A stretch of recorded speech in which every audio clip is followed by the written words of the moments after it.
Good morning! For today's video, ayan, magluto tayo ng chicken butter with garlic. Ayan. Naglagay lang tayo dyan ng paminta at saka asin. Hinano lang natin yan siya. Tsaka hiniwa-hiwa ko na lang din. Tingnan nyo na lang kung paano ko siya hiniwa. And then, nagprepare ng harina. Konti lang para hindi masayang naman. Yun, kasi i-dip-dip lang naman siya. Parang aanuhin lang siya. I-coat lang siya, pero manipis lang. Hindi kailangan ng makapal. Kaya, konting harina lang ang kailangan. Tapos, kailangan siyang makoat lahat. Tapos, iyan, ganyan. Itataktak mo din siya. Para hindi magbuo-buo yung harina.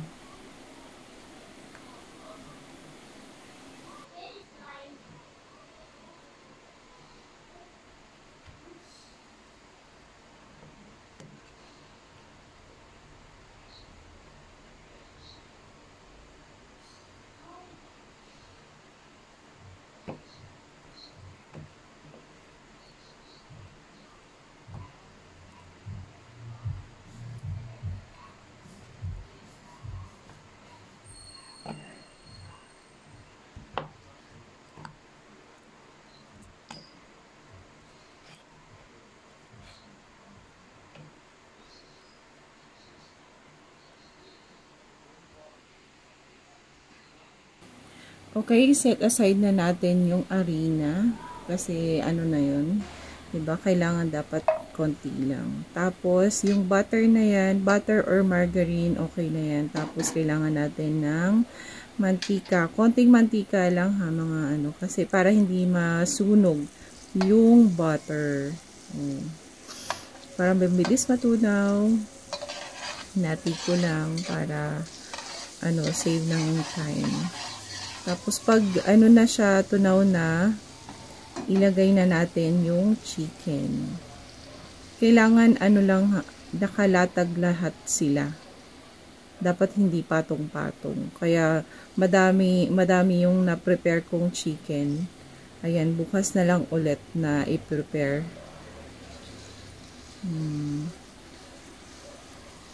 Diba? Marami pa akong tirang chicken na nababad. At least na ano na siya, na-coat na siya ng harina.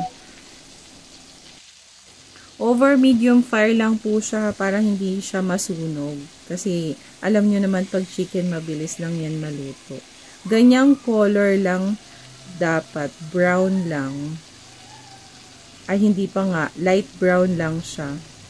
Tapos, magsimula na tayong maggayat ng bawang kasi garlic with chicken. Ganyan lang siya. Tapos, magbigay tayo ng space sa gitna para sa garlic. I-set aside natin sa gilid. Set aside nga eh. Ayan.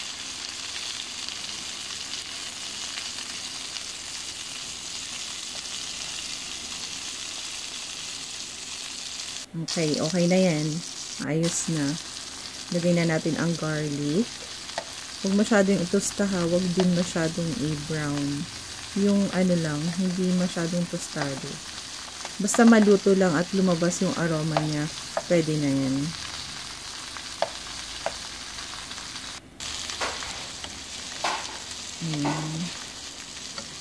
Ganyan. Pag okay na siya, medyo light brown na siya, yung garlic, ihalo lang, ihalo.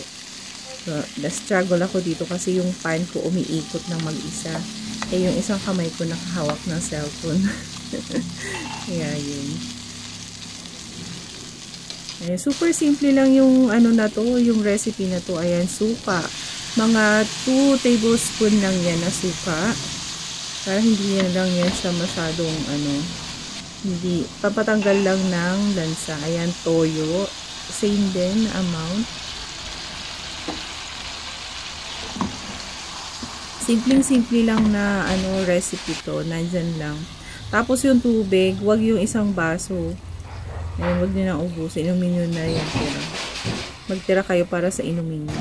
Ganyan lang dapat ha. Kasi hindi dapat siya masyadong madaming tubig. Hindi yan tinola Hindi din yan adobo.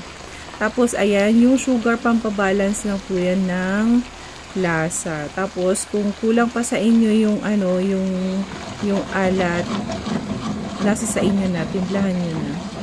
And sa akin kasi dinagdagan ko pa yan ng salt. Tapos, ayan, coat lang, mekos. Ayan yung sandok na yan, huwag kayong mag-alala kasi hindi ako sanay sa kahoy. Meron kaming kahoy na ano, na sandok, pero yan talaga yung ginagamit ko. Ewan ko ba. Ako lang ba yan? Pag merong sandok na katulad ng ganyan, iyan ang ginagamit ko, hindi ang kahoy.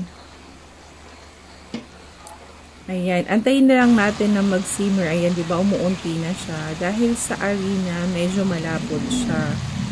Malapot siya yung sabaw at manamis-namis. Kung ayaw nyo ng manamis-namis, go.